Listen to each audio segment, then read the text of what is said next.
साल 1980 जहां पर पहली बार पाकिस्तान न्यूक्लियर वेपन बनाने की कोशिश कर रहा था, तब इंडिया का एक स्पाई एजेंट पाकिस्तान में एक बार्बर की दुकान पे काम करके वहां पे वैज्ञानिक आते थे, उनका बाल काट के बाल को कलेक्ट करके भारत भेजता था, जहां पर भारत में होती थी चेकिंग और वहां पर उनको मिलता था यूरेनियम और रेडिएशन, जहां पर इसे ये दावा हो सकता था कि पाकिस्तान न्यूक्लियर वेपन बनाने की कोशिश कर रहा है। जहां पर वो स्पाई एजेंट पाकिस्तान में भिखारी बन के उनको एक्सपोज करता है।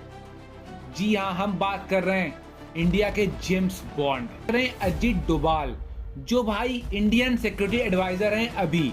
लेकिन भाई ये आदमी अपने अंदर बहुत कुछ है, जो भाई लोग आजकल हम इन्हें बोलते हैं चाणक्य। इनका दिमाग कितना चलता है कुछ पूछो मत।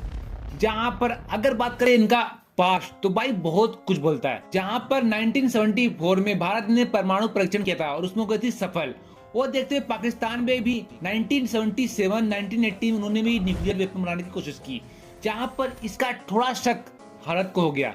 तब भारत के space spy agent Ajit Doval गए थे पाकिस्तान, जहां पर भिखारी बन के और वहां पर बार्बर की दुकान पे काम करके उन्होंने पाकिस्तान का ये सपना चूर कर दिया। जहां पर अजीत डोभाल 1968 में बनते हैं आईपीएस ऑफिसर, जहां पर उनका होता है ट्रांसफर केरल। और उस समय केरल में 1971 में हो रहे थे दंगे, जहां पर हिंदू और मुस्लिम, जहां पर पुल्लकोडियन नारायण बुक में लिखते हैं कि 1971 में जब हो रहे थे दंगे, तब अजीत डोभाल वहां की परिस्थिति समझी और इंटेलिजेंस ब्यूरो को बैठाया और वहां पे दंगे को शांत किया।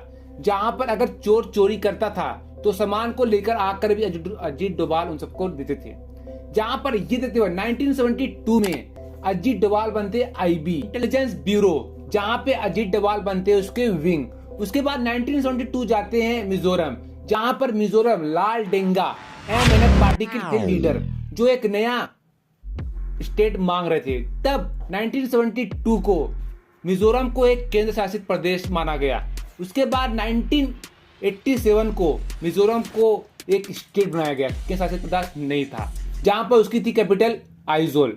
उसके बाद वो जाते हैं पाकिस्तान, जहां पर न्यूक्लियर वेपन का काम चला था, जहां पर पहली बार पाकिस्तान न्यूक्लियर वेपन बनाने की कोशिश कर रहे थे। और वहां पर अजीत डोभाल एक बार्बर की नाई के दुकान पे काम करके जो साइंटिस्ट आते थे उनका बाल काट के वो सैंपल लेके भारत भेजते थे, जहां पर भारत में चेक होता था और वहां पर यूरेनियम रेडिएशन मिलता था। तब ये था पक्का कि पाकिस्तान वेपन बनाने की कोशिश कर रही है। जहां पर वो एक भिखारी बनकर उस चीज का पर्दाफाश करते हैं, जहां पर पाकिस्तान का सपना चूर हो जाता है। उसके बाद अभी बात करें तो अजीत डोभाल बन चुके हैं इंडियन सिक्योरिटी एडवाइजर, जहां पर रिसेंटली वो गए थे रशिया व्लादिमीर पुतिन से मिलने के लिए। लेकिन उससे 2 दिन पहले यूएस ने लॉन्च किया टैरिफ 50%। और क्या इसका कुछ खास कारण था जाने के लिए? और जहां पर यह भी दावा किया जाता है कि प्रधानमंत्री नरेंद्र मोदी भी जाएंगे रशिया, जहां पर टैरिफ 50 का सॉल्यूशन लेके आएंगे वापस। तो भाई लोग ये है देखो पूरा चक्कर। लेकिन भाई लोग अजीत डोभाल, ये तो छोटी सी वीडियो जहां पर इनका मैं छोटा सा बताया स्टोरी, लेकिन भाई लोग स्टोरी बहुत है इनकी, इतने मिशन इतने कुछ बहुत किया उन्होंने। अपना लाइक कर दो, शेयर, सब्सक्राइब, कमेंट। और गाइस एक मैंने कमेंट में वीडियो का पिन है, आप लोग देखो, पूरा अजीत डोभाल की जानकारी आपको मिलेगी। Bye bye.